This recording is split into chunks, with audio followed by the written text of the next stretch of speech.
By the time the under-cabinet lights flickered on, my whole body was already guilty. Not because I'd taken a diamond or a bottle of anything aged, but because a cloudy plastic container sat heavy in my tote, warm against my hip like a secret heartbeat.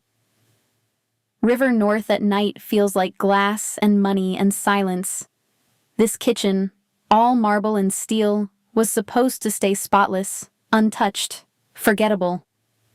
I was supposed to be forgettable. Instead, I stood at the island, hands shaking, listening to the storm breathe against the windows and praying nobody noticed the woman I'd become tonight. It was a little after 2 in the morning, the hour when the city's sirens feel far away and your thoughts get loud.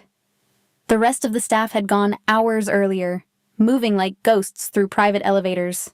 I leaving behind the sterile hum of air conditioning and the faint scent of lemon polish. Mr. Rinaldi liked his home run on schedule. No overtime, no lingering.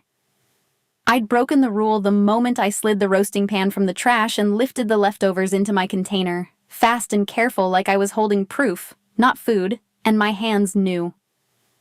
Back home, Lily's school lunchbox waited on the counter, empty except for a sticky note from yesterday that said she'd traded her apple again. My daughter is 6, all sharp knees and big questions, and lately her asthma has been acting up. In my coat pocket, I carried the pharmacy printout with the total circled in red, a number that might as well have been a wall. I work 2 jobs when I can, but bills don't care how tired you are. So when I saw prime rib headed for the bin, I didn't see luxury. I saw tomorrow breakfast. The scrape of my spatula had been soft, almost respectful, until I heard the hallway again. Not footsteps, weight. A presence that made the whole apartment seem to hold its breath. I froze with the container half-zipped in my tote. The kitchen's gold light turned the rest of the room into shadows, and in those shadows a tall shape appeared, still. Cole Rinaldi didn't have to announce himself.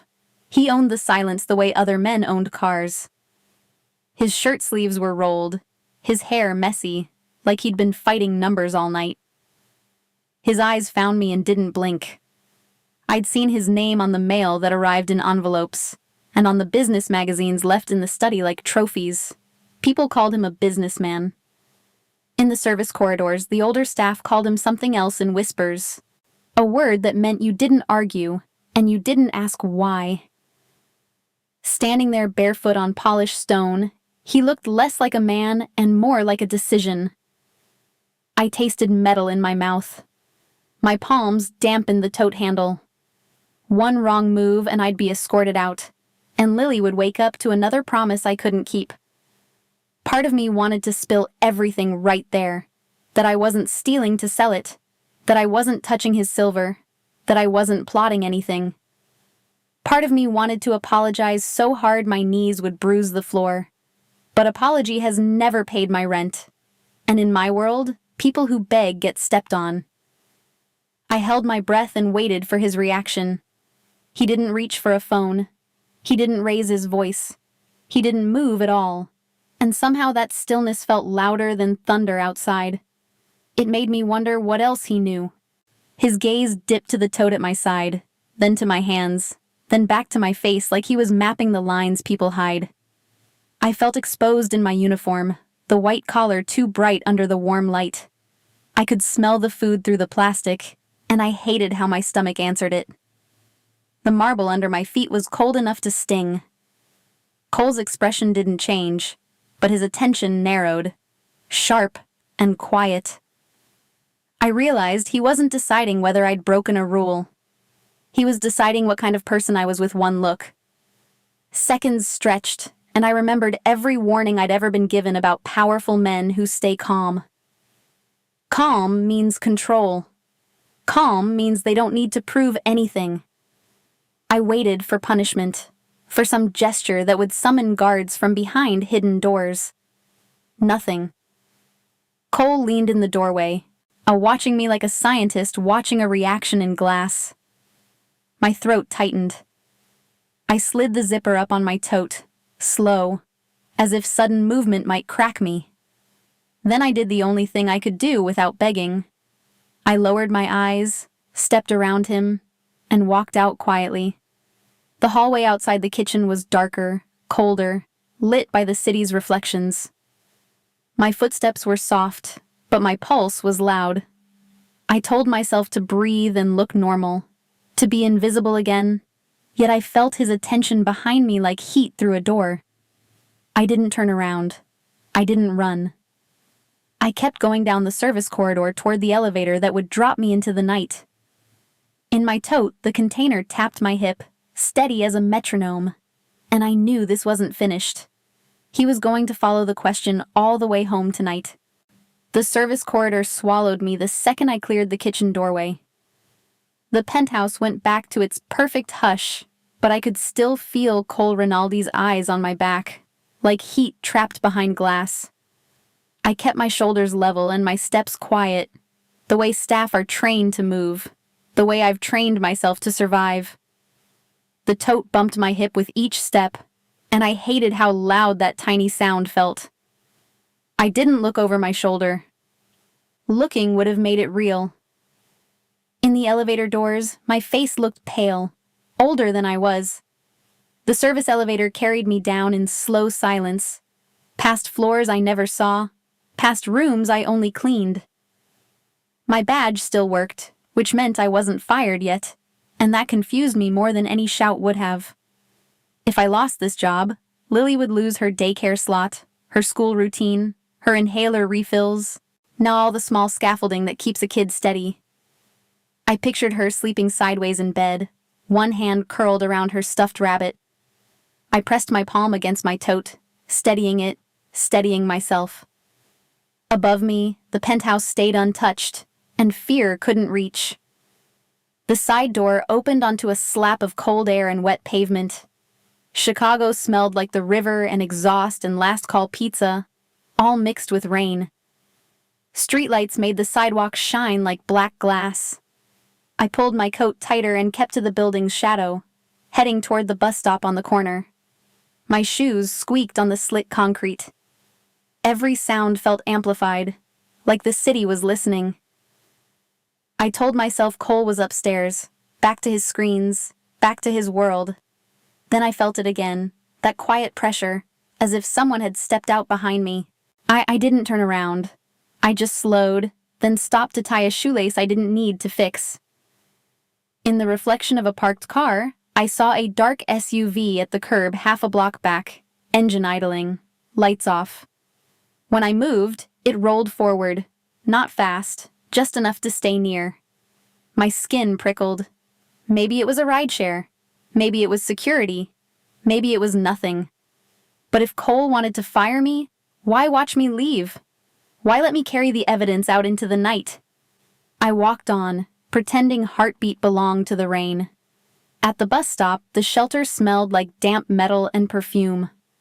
A couple argued on the far bench, and a man in a hoodie stared at his phone like it could save him.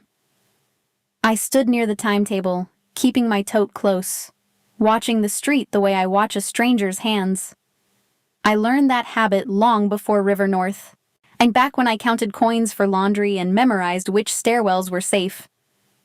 The SUV waited at the edge of my vision, not close enough to accuse, not far enough to ignore. I told myself it was nothing tonight. The bus arrived with a hiss and a spray of water. I climbed aboard, paid, and took a seat near the middle where I could see both doors. My reflection floated in the window, doubled with the city lights, and behind it I searched for that dark shape.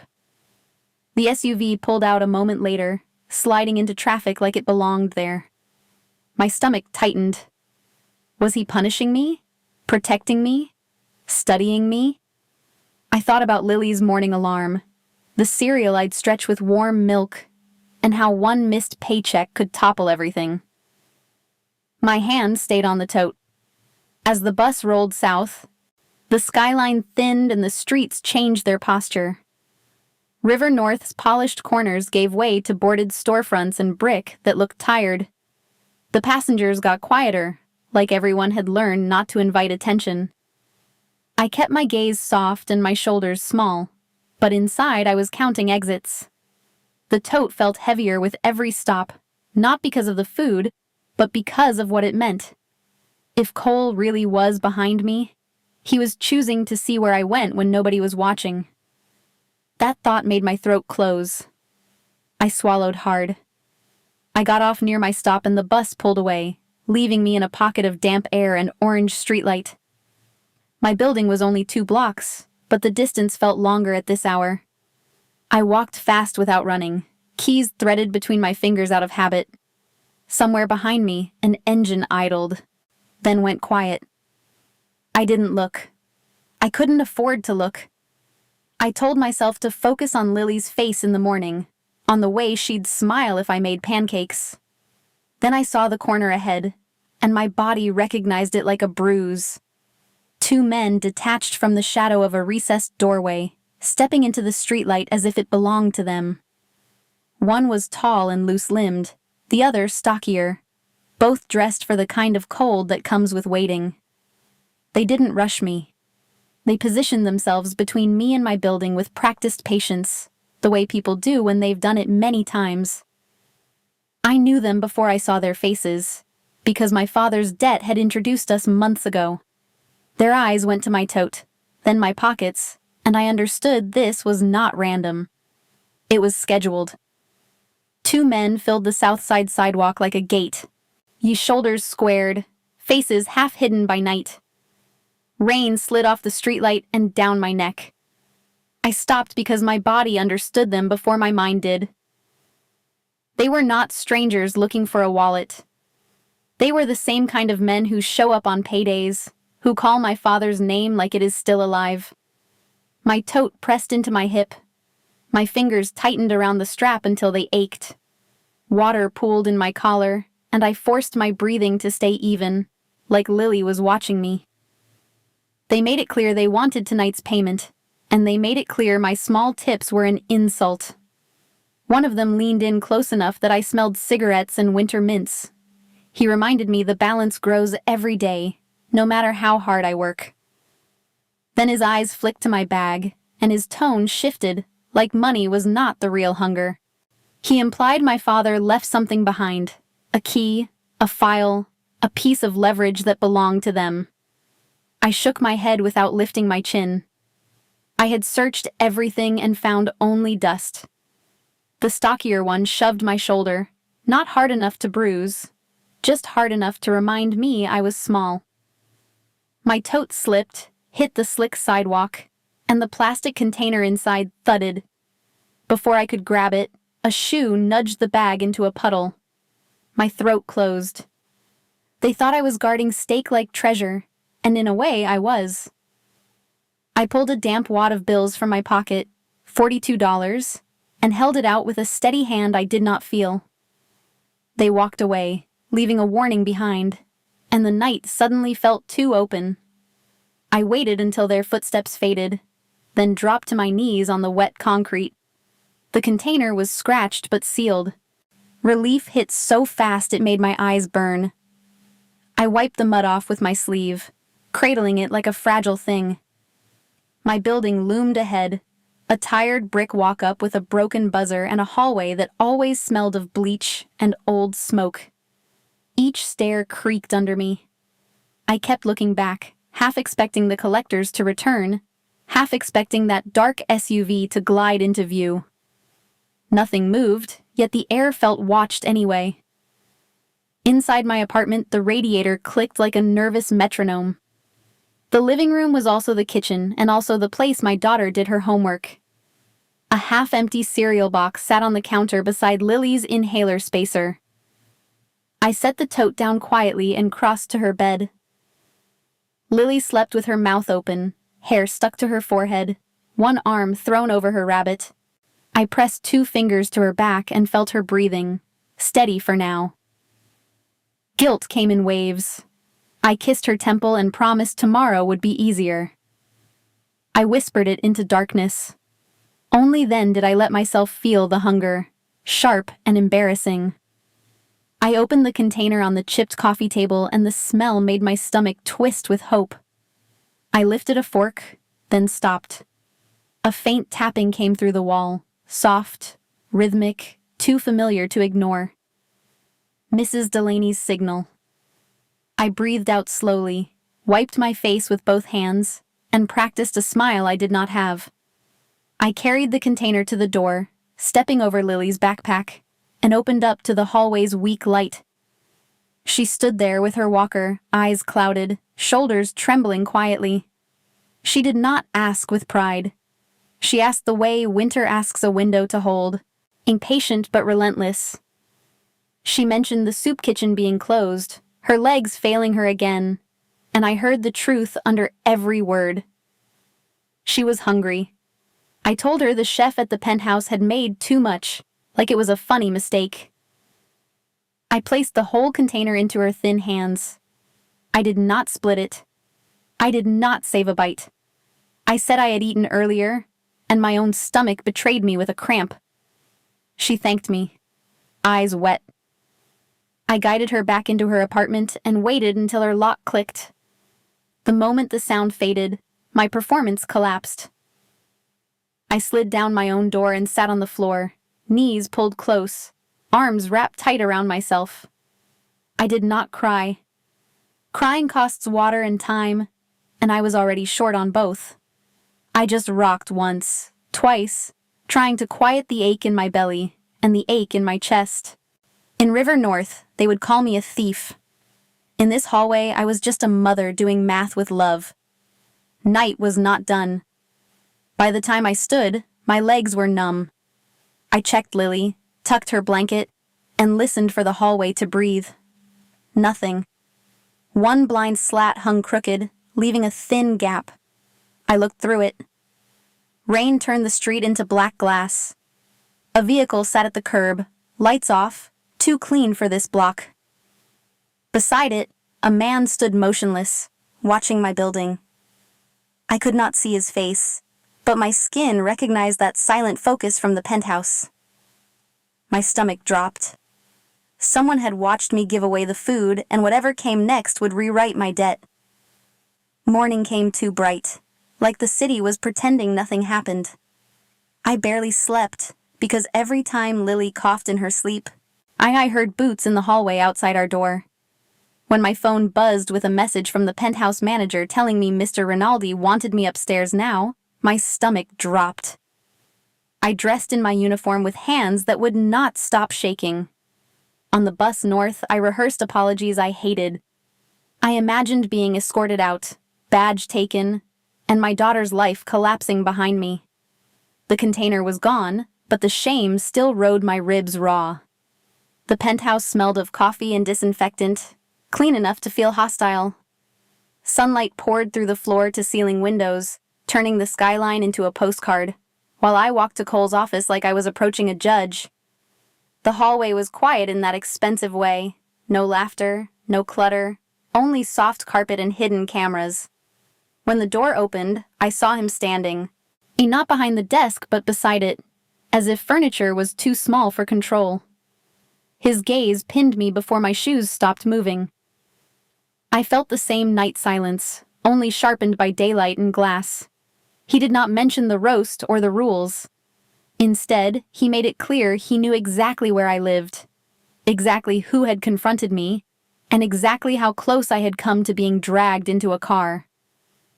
My throat tightened as he laid out details only a watcher would notice. The corner, the timing, the way the men waited. He did not call them collectors, but his meaning landed hard. Derek Kane. The name hit like a bruise. I had spent years paying him to keep breathing. Cole's calm told me Kane's reach had crossed into his territory now. Then he slid a single sheet toward me.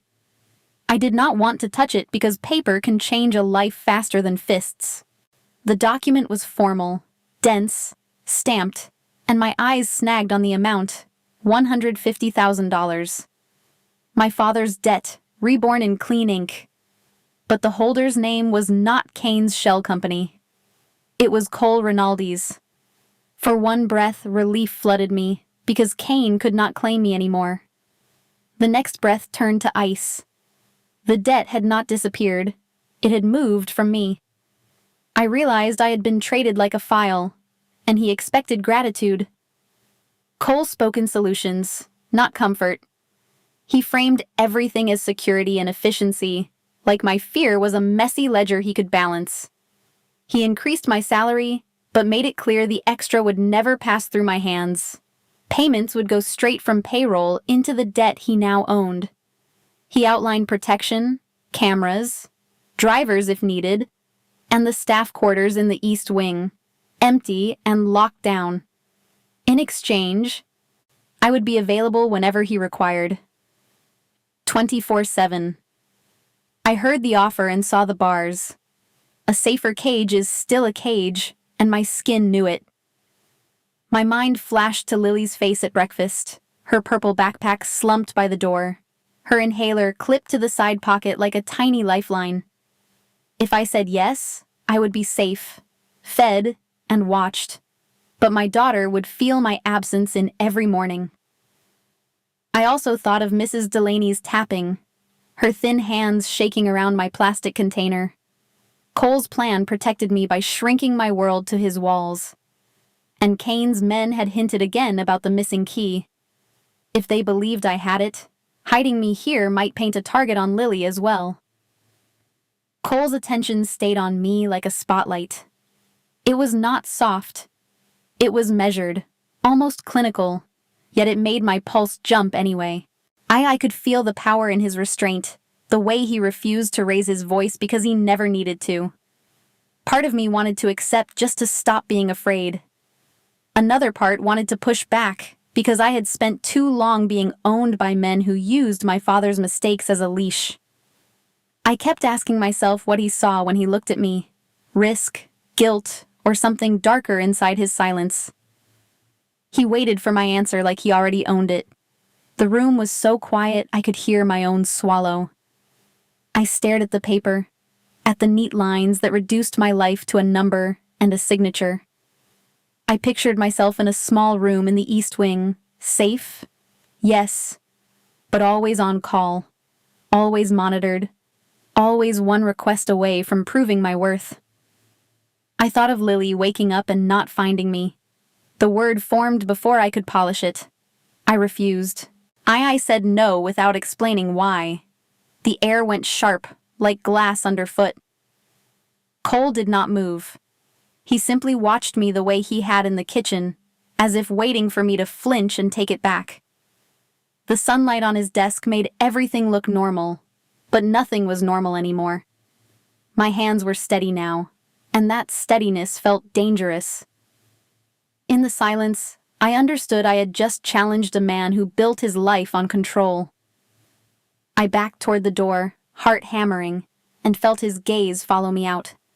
Somewhere in the penthouse, a decision was being made. I would learn how far his control could stretch next. The silence after my refusal followed me out of his office like a shadow. I walked the hallway with my spine straight and my lungs locked, pretending I wasn't shaking. The penthouse looked the same. Sunlight on stone, art on the walls, air that smelled expensive. But my whole life had tilted. In the service corridor, my badge felt heavier on my chest, as if it could turn into a chain any second. I kept thinking of the man outside my window last night, the dark SUV, the stillness. Fear loves quiet places, and I would not let it end either. I had said no because I wasn't brave. I had said no because I was tired of being moved around like a piece on someone else's board. If I vanished into Cole Rinaldi's world, Lily would wake up to strangers and schedules, not my hands tying her shoes, not my voice reminding her to breathe slow when her chest tightened. And Mrs. Delaney would sit behind her door listening for my steps, her pride too stubborn to call anyone else. I could not trade one kind of fear for another, no matter how polished the cage was, it felt, on inside. Lily's mornings are small miracles I can't outsource. She hates the seams in her socks, so I turn them inside out without telling her. She forgets her spelling words unless I make a game of them at the kitchen table. She trusts my face more than any promise from a system that has failed us before. When her inhaler runs low, I refill it early because I've learned emergencies don't wait for payday. I am her safe place, not because I am perfect, but because I am there. That's the bargain I refuse to break even when night demands otherwise. Mrs. Delaney isn't family on paper, but she is family in practice. She forgets where she puts her pill bottle, so I label it in thick marker. Her hands shake when she holds a mug, so I leave tea bags where she can reach them. Some days she tells me the same story twice, and then I listen both times because being heard is its own kind of medicine. She tries to pay me with crumpled singles, and I pretend not to see them. In our building, loneliness kills quietly. I refuse to be another closed door for her or me. Still, as I stood outside the office door, I felt the other fear crawling up my throat. Derek Kane's collectors didn't care about rules or contracts. They cared about leverage, and my father's name had become their favorite weapon. Cole could shield me from them, but his protection came with his fingerprints on every part of my life. I hated that I needed him. I hated that my mind kept replaying his still gaze in the kitchen, like he'd seen straight through my excuses and into my heart. Then the door opened again, and I stepped in, refusing to bow. Inside, Cole didn't soften. He simply redirected the situation like a man moving chess pieces. He made it clear he had heard my refusal and understood the reason behind it, even though I had not said it out loud. A tablet screen turned toward me showed my building's hallway, captured earlier that morning. A nurse stood in Mrs. Delaney's doorway with a clipboard. Grocery bags sat on the floor.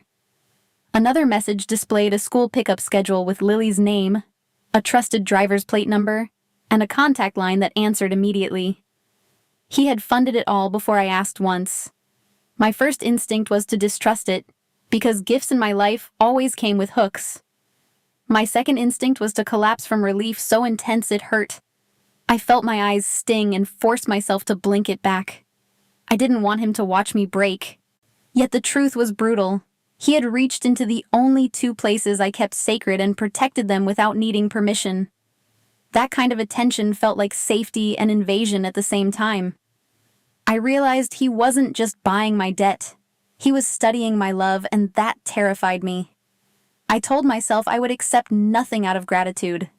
I would accept only because my condition had been met, because Lily would be safe, and Mrs. Delaney would eat whether I was there or not. Cole repeated his terms in the same calm way, like weather, staff quarters, security, a new schedule, and work that could shift at any hour. I agreed to the first step, but inside I set my own rules. I would not become a pet. I would not forget my name. If I stayed under his roof, I would stay standing even when walls whispered. An hour later, I carried one small suitcase down the east wing, following a house manager who avoided my eyes. The staff quarters door clicked open to a room that was clean, quiet, and too prepared, like someone had pictured my needs in advance. Fresh sheets, a folded towel, a keycard with my name typed neatly. I set Lily's photo on the nightstand and stared until my chest eased. Beyond the walls, Cole's empire kept breathing. I felt it in the vents, the cameras, the silence. Tomorrow he would hand me paper to shred. I knew it would change everything. Living in the East Wing felt like sleeping inside a museum after closing. Everything was clean, padded, and too quiet, as if noise might stain the walls. I woke before dawn because my body still ran on danger, not comfort. I checked my phone for Lily's school updates and Mrs. Delaney's care notes the way other people checked weather. Then I made my bed with military corners, hung my uniform, and waited for the next instruction. The air vents hummed like machinery. Somewhere beyond the locked doors, Cole Rinaldi's world kept moving, and I was now part of its schedule. Later that morning, a house manager escorted me to the study where sunlight hit the desk like a blade. Cole stood there with coffee gone cold, sleeves rolled, eyes already working. He indicated several cardboard boxes stacked by a shredder, the kind that could eat a phone book. He wanted the papers destroyed, all of them, old ledgers and shipping records from years he considered settled. He didn't explain why. He didn't need to. My job, as he defined it, was obedience. I knelt on the rug, fed a page into the machine, and then listened to the crunch all morning. At first, I tried to be invisible again, letting the shredder's rhythm cover my thoughts. But the pages kept catching my eye before they reached the slot. The totals balanced. The columns lined up. Still, the ink felt wrong, like a picture hung crooked by a millimeter. I couldn't stop seeing it. My brain doesn't read spreadsheets like most people. I see architecture, spacing, weight, the quiet pull of negative space. Years ago, before my father's debt swallowed my life, I designed layouts for clients who cared about how a line breathed. Bad design always made my skin itch today. I pulled a sheet from the pile and held it to the lamp. One date line looked slightly bolder, not enough for anyone to name it, but enough for me to feel tension. I found another page with the same swelling. Then another. My hands moved on their own. I stopped feeding the shredder and began spreading papers across the rug, making a grid like a mood board. 3 months, then 4. The entries formed a beat repeating at intervals. When I wrote it down, the spacing echoed a climb. 1, 1, 2, 3, 5, 8. Patterns meant people always. Cole's attention snapped to the missing noise, the shredder gone quiet. I sensed him watching before I looked up, the way you feel weather shift. He made it plain he expected destruction, not paper spread across his rug. I swallowed and explained in simple terms, describing the page the way I would describe a poster. Tension, tiny swelling in certain lines, a beat that repeated. My voice felt small in that room.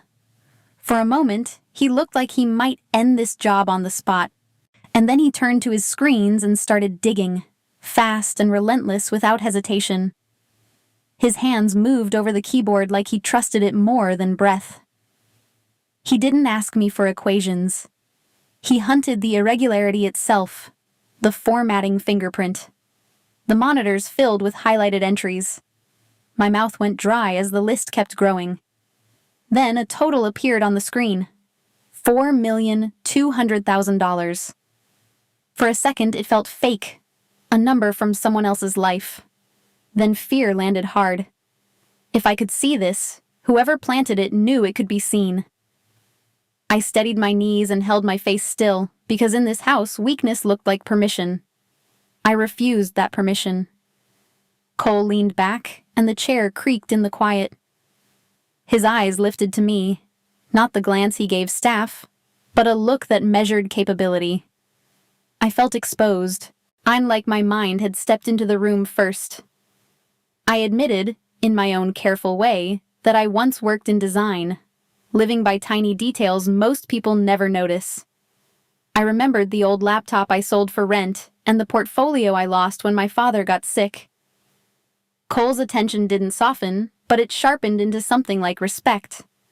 That scared me more than anger, and it felt dangerous. He made it clear the shredding could wait. The priority had changed. He brought out a lockdown laptop that looked too expensive to breathe on and set it in front of me like a tool. My new task, as he framed it, was to hunt this visual lie through every year he had on file. Not just 2021. Not just one department. Everything. My stomach flipped between pride and panic.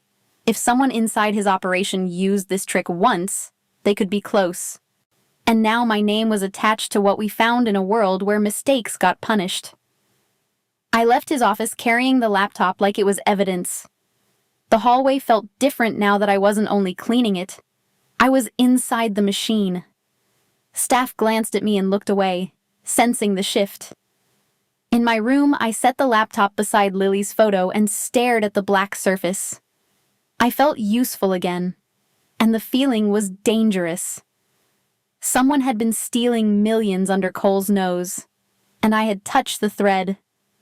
I couldn't tell if Cole kept me close because he trusted me or because he needed control. Either way, I was done being invisible. By the third morning in the East Wing, I stopped waking up startled and started waking up prepared. I checked my phone for Lily's school pickup confirmation, then the nurse note that Mrs.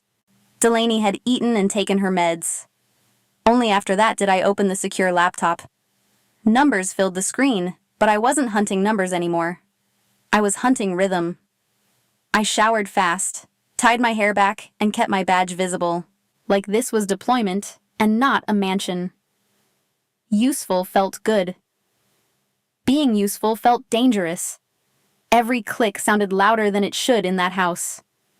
In the staff hallways, people still called me by my first name, but their eyes slid away from the laptop in my hands. I noticed new locks on certain doors, new cameras angled toward corners that used to be blind. Cole had tightened the perimeter, and that meant someone inside it had forced his hand. I kept thinking about the $4,200,000 and how a thief that clever wouldn't forgive being noticed. When I walked past the kitchen, I felt the old instinct to shrink, and then I remembered, shrinking never saved me. It only hid me. Now I was visible here. That night, a message sent through the house manager pulled me back to Cole's office after dinner service. The penthouse was darker, lit by the city and a single desk lamp, and it felt less like a home than a command center. He had papers spread out, screens open, and my notes clipped neatly beside them. He didn't order me to stand at the doorway. He indicated the leather chair across from him, the one I'd seen executives sit in on TV. My pulse jumped as I sat, because permission is its own kind of trap. I felt him watching. I walked him through what my eyes kept catching. Tiny spacing shifts that showed up in clusters, like someone tagging moments of theft without touching the totals. He listened without interrupting, which was stranger than any praise. When I paused, he didn't rush to fill the silence. He waited as if my conclusion mattered more than his impatience. I realized I was standing close enough to smell his cologne and the bitter coffee on his breath, and he was close enough to see my hands stop trembling. The air between us felt like a wire pulled tight, ready to snap. At some point, he noticed I kept working past hunger, the way I used to ignore my own body to keep everyone else alive. He pressed a button on the intercom and arranged food to appear, simple and real, not plated like a museum piece. When a tray arrived, he made it clear I was expected to eat before I earned the right to keep solving his problems. I took a bite and felt embarrassed by how fast relief moved through me. Being cared for without having to beg felt unfamiliar. Suspicious. I ate because pride doesn't feed a child. After we finished, he shifted the conversation to something that sounded unrelated until I heard the logic. A charity auction downtown, full of polished donors and hidden deals. He needed an eye that could spot what didn't belong, the same way I spotted lies in spreadsheets. My job, he implied, would be to stand beside him and read canvases the way I read pages. He also implied I could not show up in a maid's uniform. A garment bag arrived in my room an hour later, and inside was a green dress that looked like courage and fabric for me. I changed slowly, like the zipper might accuse me. The color pulled my eyes forward in the mirror, making me look awake. I pinned my hair with shaking fingers and thought of Lily, of how she loved green crayons because they meant spring. When I stepped into the main hallway, staff paused, and I felt a tension like a hand on my shoulder.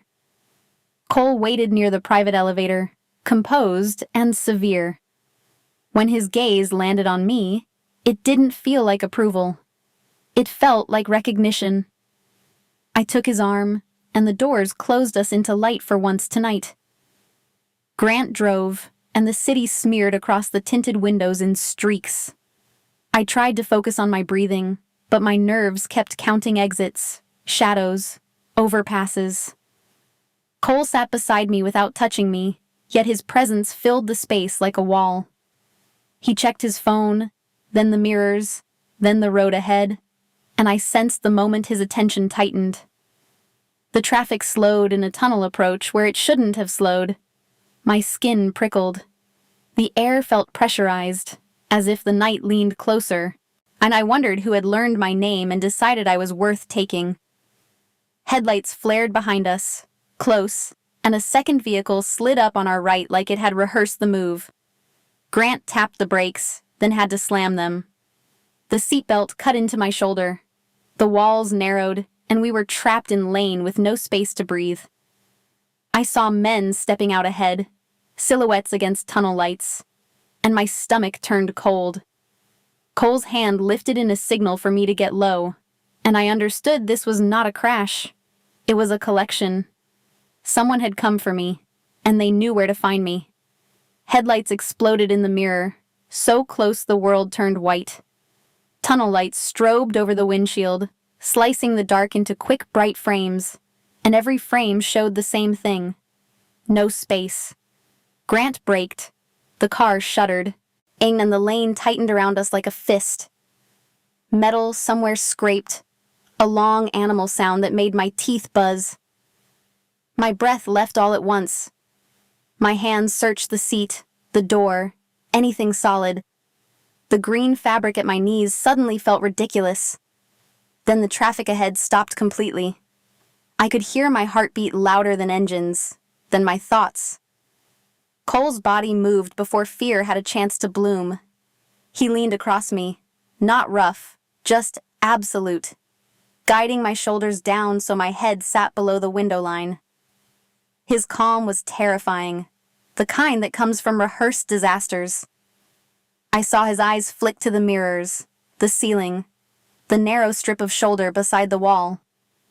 He didn't reach for comfort. He reached for outcomes. Grant's hands stayed steady on the wheel, waiting for a signal I could feel more than see. Outside, a silhouette stepped from vehicles, slow and confident. Carried purpose, not panic, and I knew. One man lifted his hands as if inviting surrender, but the stance was wrong for rescue. Another kept glancing toward my door, not Cole's. That detail cut through my haze. This was about me, about the rumor that my father hid something worth tearing lives apart.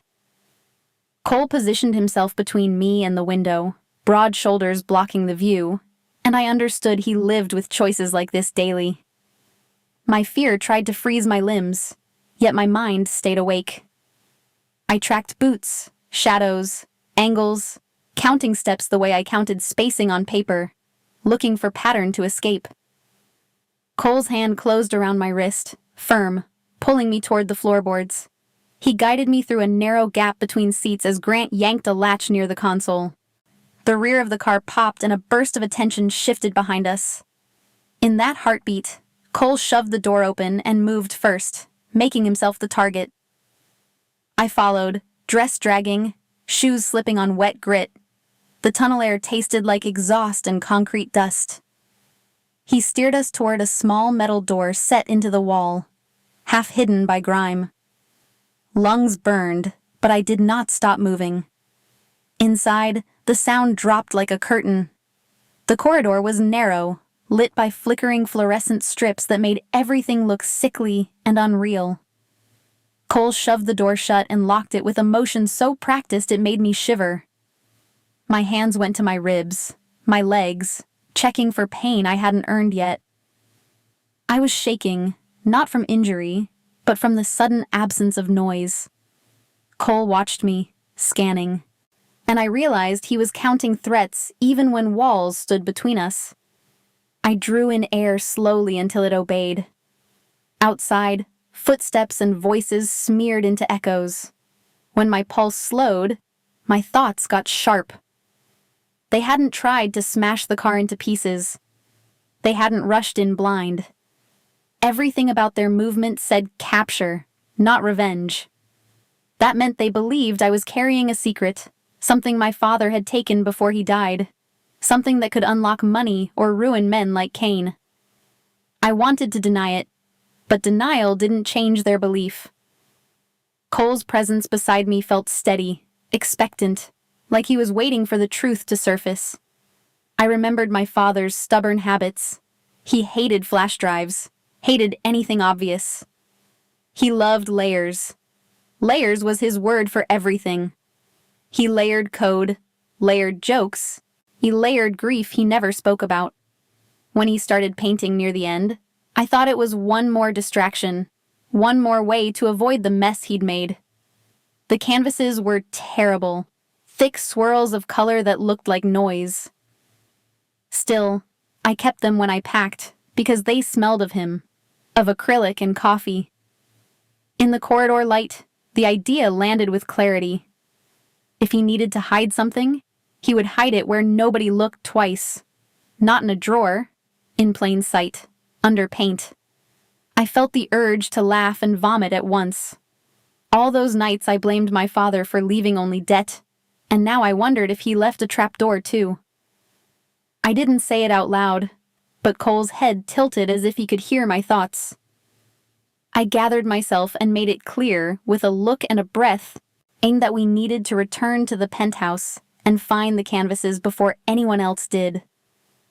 Outside, the tunnel still held danger, but time felt like the weapon. If Kane's people guessed right, they would come harder next time. We moved deeper into the maintenance passage, away from the muffled chaos, and the tunnel lights behind us faded into a glow. My dress brushed the wall, collecting dust, but I didn't care. I kept seeing those canvases stacked in my old closet, the ones I almost threw out because they looked pointless. Now they felt like a map. Cole's presence stayed at my shoulder, guiding, and I understood I was being pulled into his orbit for good. I didn't know if my father had saved me or cursed me again. I only knew we had to get there first. By the time we slipped back into the River North garage, now my green dress was dusted with tunnel grit and my hands still shook in tiny aftershocks. Cole moved like nothing had happened, calm enough to be cruel, steering me through private doors and silent hallways while the city's noise stayed trapped outside the glass. I kept expecting sirens, pounding, another set of headlights. Instead, there was only the soft hum of the building and the sound of my own breathing trying to catch up. He took me downstairs I'd never used, past a locked gym, past storage rooms that smelled like cardboard and winter coats, into the belly of the penthouse. The air changed there, cooler, older, like secrets had been sleeping for years. I told myself I was being ridiculous, that my father had died broke and broken, and that I was chasing a fantasy because fear makes you desperate for meaning. But the memory of those men stepping toward my door in the tunnel made my stomach harden. They believed I had something. Belief can be more dangerous than truth. The canvases were stacked behind plastic bins, wrapped in brown paper I'd taped myself when I moved out of my old place. I pulled the first one free and the smell hit me. Dried acrylic and that faint metallic note my father always carried from too much coffee and not enough sleep. His noise phase, he'd called it, like he could joke his way through ruin. The paint was thick, ridged, thrown on in angry swirls of red and gray. It wasn't art. It was a bruise. I ran my fingertips over the rough surface and remembered his hands, long fingers that could type code for hours and still shake when he tried to hold my face and promise he would fix everything. Cole returned with a handheld light from one of his safes, the kind used to search for things people swear aren't there. He didn't explain it. He simply placed it in my palms like he trusted my instinct more than my doubt. I swept the beam across the first painting. Nothing changed. Just dull color and heavy texture. I tried the second canvas, then the third, my pulse climbing with each failure. I could hear my own thoughts turning ugly. Maybe my father really was only a gambler. Maybe I had dragged Cole into a dead end. Maybe the tunnel was just a warning and the next time they wouldn't bother being careful. Then I lifted the light to the smallest canvas, a mess of deep greens and blacks, and the room seemed to inhale. Under the beam, the chaos dissolved. A precise pattern appeared, glowing faintly, geometric and deliberate, like a language hiding under paint. My throat went tight. I moved the light slowly, afraid the image would vanish if I breathed too hard. And the pattern held. It wasn't a picture. It was a map. I felt grief slam into me, followed by something sharper. Vindication. My father had been broken, yes, But he hadn't been meaningless. Cole handed me his phone, secure and heavy, and I framed the glowing geometry on the screen. The camera struggled for a heartbeat, then locked, and the pattern resolved into a code-like grid. A prompt appeared, asking for a key. Not a password I could guess, but something personal. My mind jumped to the only song my father ever sang me after my mom died. A nonsense lullaby made of numbers, soft as breath. He would tap them on my forehead, then laugh when I got them wrong. I entered the sequence the way I remembered it, and when it failed, I flipped it in reverse, because my father loved mirrors. The screen changed. A directory opened. Files stacked down the page in neat rows, names that meant nothing to me until I saw the numbers beside them, and the notes in my father's shorthand. Accounts, transfers, ledgers of favors and threats. Proof. Enough to ruin Derek Kane. Enough to make his collectors disappear or turn on him. Enough to start a war if handled wrong. My stomach rolled with the weight of it.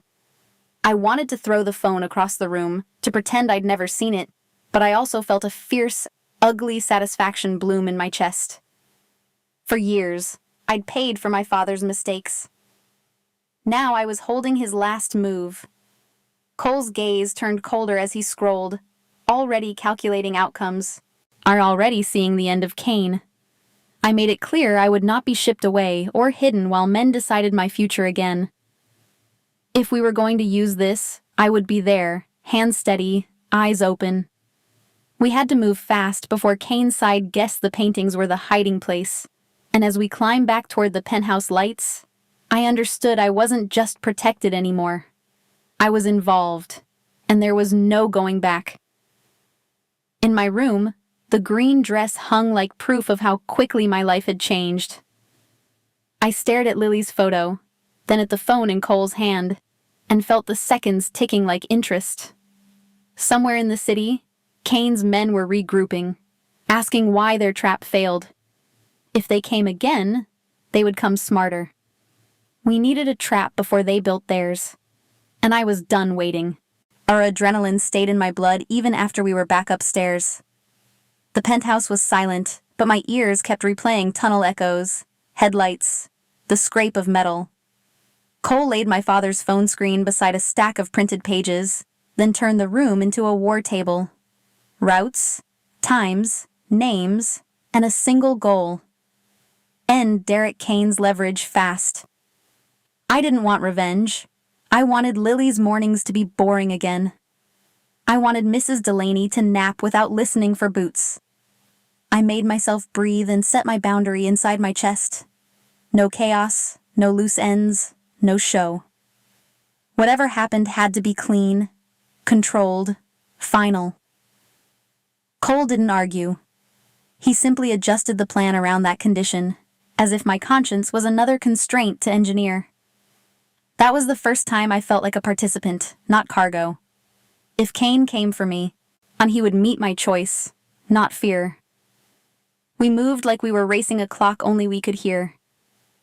Cole's fixer, Grant, arranged calls and coordinates while I sat at the desk with my hands flat, forcing them steady. The files from my father's hidden directory weren't just money trails. They were proof, names, and dates that could lock Kane in a cage the way he'd caged me with debt. Cole wanted to hit him hard and quiet. I insisted the trap protect innocent bystanders, and that Lily's school never see a headline with my name. So we chose a neutral industrial yard by the river, a place loud enough to swallow secrets. I carried a decoy, a small metal drive that looked like a key to a greedy mind, while the real evidence stayed encrypted and out of sight. My role was simple. Draw Kane close, let him think he'd won, then hold steady when the net tightened. Night air off the river cut through my coat as we arrived. The yard was a maze of containers and rusted fencing, lit by harsh sodium lamps that made everyone look guilty. I could taste diesel and cold steel.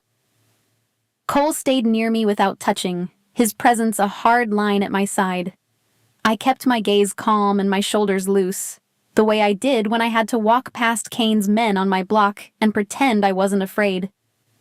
In my head, I anchored to Lily's laugh, to Mrs. Delaney's soft tapping, to the truth that I'd survived worse with less. A van rolled in, then another car, and the silhouette stepped out with the arrogance of people who never expect consequences. Kane didn't need to raise his voice for me to feel the demand in the air. He expected me to hand over my life again, and I held the decoy between two fingers like it was nothing, because fear is a scent, and Kane loved smelling it. He moved closer, eyes fixed on my hand, not on my face, as if I was a delivery service instead of a person. I let him believe that. I let him believe the tunnel had broken me and that I was ready to trade anything for peace. When he reached for it, I made a small motion, tossing the drive just past his shoulder toward the concrete behind him. It wasn't violence, it was misdirection. Greed pulled his attention the way gravity pulls water, and in that half-second, Cole shifted position, guiding me back into shadow. I didn't run. I stayed upright, watching Kane's confidence crack as his men hesitated, suddenly unsure which threat mattered more, the prize, or the trap, forming around them. I felt the net closing. Lights flashed at the yard's edge like a sudden sunrise. Doors slammed. Boots hit pavement in a synchronized rush, and the space that had belonged to Kane stopped belonging to him. Commands blurred into a wall of sound, and hands went up around us as if gravity had changed. I stood still, heartbeat pounding, while Cole kept me behind him, and Grant guided us away from the center. Kane's face shifted from smug to stunned, the way a bully looks when authority finally appears. The air filled with motion, but not chaos. It was a system closing a file. Outside the fence, cold air hit my lungs clean and sharp. I laughed once, broken and breathless, because for the first time in years I didn't feel hunted. Cole's eyes confirmed what my body couldn't trust yet. Kane was caged, and my life was mine to keep. I could breathe again. Back at the car, the city sounded ordinary again. Horns, water on pavement, life continuing without permission. My hands still shook, but the shake was relief, not terror. Cole steadied me with a brief touch, then withdrew as if closeness created risk. On the drive home, he stared out the window, jaw tight, already building walls. I tried to enjoy the win, but unease crept in. He was too quiet, the same quiet that had watched me in the kitchen, the quiet of a man making decisions alone. When we reached the penthouse, he didn't ask what I wanted next. He moved like the next chapter was already written, one where I was safe because I was far away. I recognized the outline before it arrived. An exit plan dressed as kindness.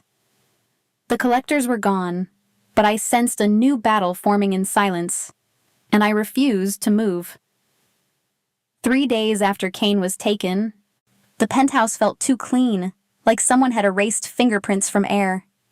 The stacks of paper in Cole's office were gone, the hallways polished, the staff quieter. Cole moved through rooms with his old armor back on, eyes restless, hands always adjusting cuffs that did not need adjusting. I could feel him pulling away from me, not in anger, but in preparation, the way a storm door is latched before the wind returns. Every time my phone buzzed with Lily's updates, I remembered why I could not let him decide my life again, alone. On the 4th morning, a message summoned me to his study. The walk there echoed the first time I thought I would be fired, except my shoulders stayed squared, and my breath stayed steady. I was no longer the maid caught with leftovers. I was the woman who had stood in a tunnel and refused to freeze. Sunlight poured across the obsidian desk, bright enough to look forgiving, but the room still felt like a courtroom. Cole stood by the window with his back half turned, as if facing me directly might weaken his decision. A sealed envelope waited there. He slid the packet toward me without softening. Inside were deeds, banking papers, and a plain itinerary, all arranged like a cure. An apartment in Paris with my name on it. A draft for $2 million labeled as a consulting bonus. A formal statement showing my $150,000 debt erased, stamped, and final. I understood his logic before my emotions caught up. Distance equals safety, and safety equals control. He believed he was saving me from the next tunnel, the next collector, the next bulletproof door. He also believed I would thank him and disappear before he changed his mind for good. My confusion lasted one heartbeat, then anger rushed in, clean and hot. Paris was not freedom to me. It was exile wrapped in silk. I am a mother first, and Lily is not a suitcase I can carry across an ocean on someone else's schedule. I have a chosen family in Chicago, even if it started with leftovers and wall taps. More than that, I had finally learned to stand inside danger without begging. Cole was trying to relocate my agency the way Kane had tried to collect my body. Different packaging, same message. My choice does not matter anymore. I looked at the papers again and felt the weight of what I was about to do. $2 million could buy comfort, tutors, doctors, and a future where Lily never saw my fear. It could buy 1,000 breakfasts. My hands tore the packet in half. The sound was harsh in the silent office, like ripping a rule book, and I tore it again, and again, until the Paris skyline became scraps on the floor. It hurt, not because I wanted money, but because I knew how hard it is to reject help when you have been drowning. I refused to be managed. In that snowfall of paper, I finally named myself. Not Maid, not debtor, not rescued. I was a partner, or I was nothing. I made it clear, steadily, that I would stay in Chicago by choice, with boundaries that kept Lily's life normal and my dignity intact. I would work, learn, and protect what mattered, but I would not be owned. Beneath all the logic, I admitted the truth I had tried to hide from myself. I cared for Cole, fiercely, because he saw my heart and did not mock it. Loving him scared me, but leaving did more today. Cole's face didn't soften, but something in him shifted. He gathered the pages without anger, not to salvage the offer, but to accept my refusal. In the quiet, he let control loosen enough to honor my choice, and that surrender felt heavier than gift. He signaled that if I stayed, the rules would change. Truth, protection, and work that matched my mind, not my uniform. I understood this was his love, built from action, not promises. I stepped closer, leaned my forehead to his chest for one breath, and chose safety on purpose. When I pulled back, we stood steadier. 6 months later, the sound in my life was different. Mrs. Delaney lived in assisted care near Lincoln Park, where nurses knew her stories and meals arrived warm. I visited every Sunday with Lily, bringing crossword books and letting her scold me for working too much. Lily's mornings became boring miracles: pancakes, hair bows, spelling practice, and the inhaler never running out. She called the penthouse a tall house, not a scary one. The fear that lived in my throat loosened, replaced by routine, and routine felt like wealth. I stopped stealing leftovers because nobody went hungry in our world. I rebuilt what debt stole from me. A small design studio opened near the river, my name on the glass, and my laptop on a real desk. I designed branding for clients and reviewed Cole's companies for the cracks I once found in his ledgers. He kept his promise to clean what could be cleaned, replacing fear-based deals with contracts that looked dull to outsiders and revolutionary to us. Some nights he sat in the studio after Lily fell asleep, watching me work without words. I learned his silence could mean respect. I learned my silence could mean peace. Looking back, I don't hear shame in that night of leftovers. I hear a mother refusing to let hunger win. I hear a woman choosing herself. My father's mess nearly broke me, but it taught me patterns can be repaired. Cole didn't save me by locking me away. He saved me by respecting my choice to stay and build. If this story hit you, comment. Would you take Paris? Or fight for your own terms? What offer have you torn up in your life? Like, share, and comment so I know you're here. Tell me the moment that hit you.